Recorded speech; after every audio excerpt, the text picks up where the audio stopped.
Good morning, সবাই কেমন আছো? আশা করি সবাই খুব ভালো আছো, আমরাও ভালো আছি। তো বেশ একটু রোদের তাপ বাড়ছে ধীরে ধীরে।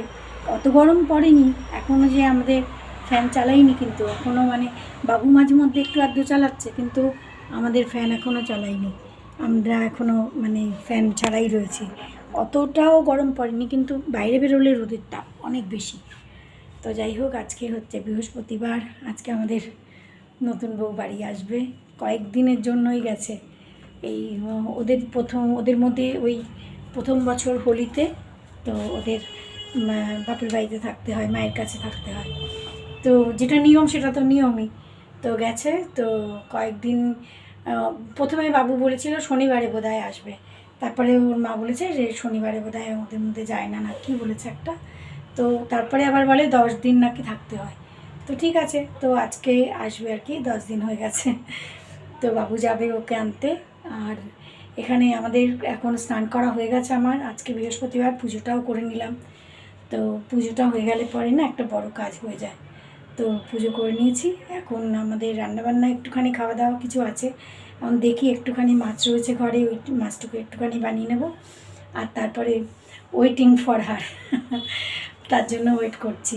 আসলে একটা মানুষ মানে এত তাড়াতাড়ি কয়েকদিনের জন্য এসেছিল, কয়েকদিনের জন্যই তো হয়েছে, কয়েকদিনই হয়েছে, কিন্তু এই কদিনের একেবারে এতটা জায়গা জুড়ে গেছে যে কদিন ধরে একদম মানে ঘরটা মানে পুরো খালি, একদম মানে যাকে বলে খালি, একদমই ভালো লাগছে না। তো যাই হোক, তো আজকে আসবে, আসলে পরে আবার সেই ঘর। আর আমাদের টুনু তো সেই মানে সারাদিন ধরে বাবু থাকে না বাড়িতে, আর ও নেই, তো একদম চিতপটাং, তাকে আর ওঠানোই যাচ্ছে না। ওই দুপুরবেলায় উঠিয়ে তাকে একটুখানি ডিমটা খাওয়ানো হবে, আবার সেই চিতপটাং হয়ে পড়ে থাকবে যতক্ষণ না ওরা আসবে, বাবু আসবে বা মামুন আসবে। আর এখন তো ও আসলে পরে ওর ভক্ত হয়েছে খুব। সকালে উঠেই বলেছিলাম যে একটু ফুল মিষ্টি তাড়াতাড়ি করে এনে দিও, তো ফুল মিষ্টি এনে দিয়েছে। আমি বৃহস্পতিবারে পুজোটা করে নিয়েছি। পুজোটা হয়ে গেলে না একটা বড় কাজ হয়ে যায়। তারপরে একটু ক্লাসও আছে আমার, প্লাস একটু রান্নাবান্না। তো পুজোটা করে নিলে পরে নিশ্চিন্ত। তো যাই হোক, আমি দেখো আমার আজকে বৃহস্পতিবারের পুজো হয়ে গেছে। এরপরে যাব আমি অন্যান্য কাজে। তারপরে আরও অনেক কাজ আছে, যেমন এই শীতের জিনিসগুলো, ওইগুলো তুলতে হবে। ধোয়া কাচা তো হয়ে গেছে, এবার এগুলো তুলতে হবে। Hello good afternoon. आज मैं जा रही हूँ अपने ससुराल और मुझे लेने आएंगे मेरे पति। और मेरा ससुराल बिल्कुल खाली हो गया है तो उनका मन नहीं लग रहा है और मेरा भी नहीं लग रहा है। यहाँ पे 10 दिन हो गए हैं, काफ़ी दिन हो गए मुझे भी।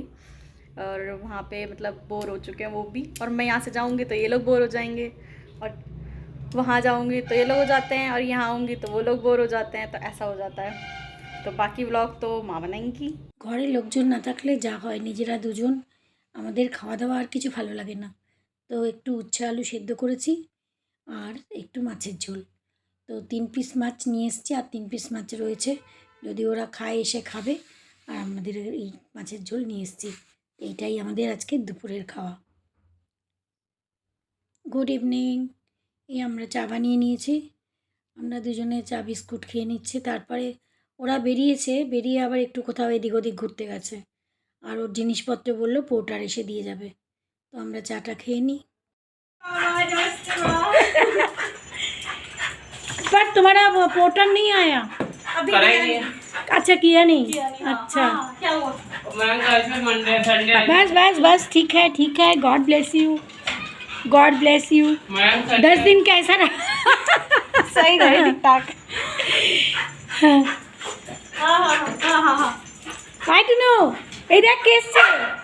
হ্যাঁ বলো। দেখো দেখো কে এসছে, দেখো। এটা কে? এই সারাদিন পর এই উঠলো, বুঝলি? দুপুরে খালি গড়গড় গড়গড় করেছে, তখন অনেক কষ্টে ডিম খাওয়ানো হয়েছে। ওটা কে? ওরা এলো প্রায় 9টা 9:30। তারপর আমি কী করবো ভাবলাম, যে একটু পনির ছিল তো পনিরের ভুজিয়া করলাম আর সঙ্গে ভুজিয়া। তাই আমাদের দুজনের রাত্রির খাবার। আর বুঝমনটিকে একটু যেমন রুটি দিয়ে ডিম দিয়ে খাইয়ে দিই, ওরকম খাইয়ে দেবো। ও ডিম সিদ্ধ করাও হয়ে গেছে। তো আজকের ব্লগ এখানেই শেষ করছি। কেমন লাগলো জানিয়ে, যদি ভালো লাগে লাইক কমেন্ট করো। Good night.